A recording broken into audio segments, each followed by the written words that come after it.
10 ஆண்டுகளில் பாஜக கார்ப்பரேட் மயமாதலை தீவிரப்படுத்தி இருக்கிறது. இரண்டாவது சனாதனமயமாதலை தீவிரப்படுத்தி இருக்கிறது. அவங்களுக்கு ரெண்டு கான்செப்ட்.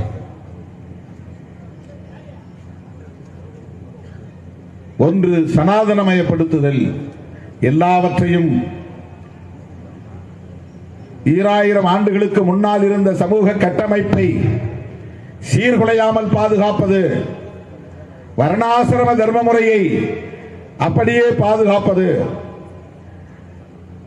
மேல் சாதி கீழ் சாதி என்கிற பாகுபாடுகளை காப்பாற்றுவது, அந்த சமூக ஒழுங்கு சீர்குலைவதற்கு சமூக நீதி என்கிற கோட்பாடு காரணமாக இருக்கிறது.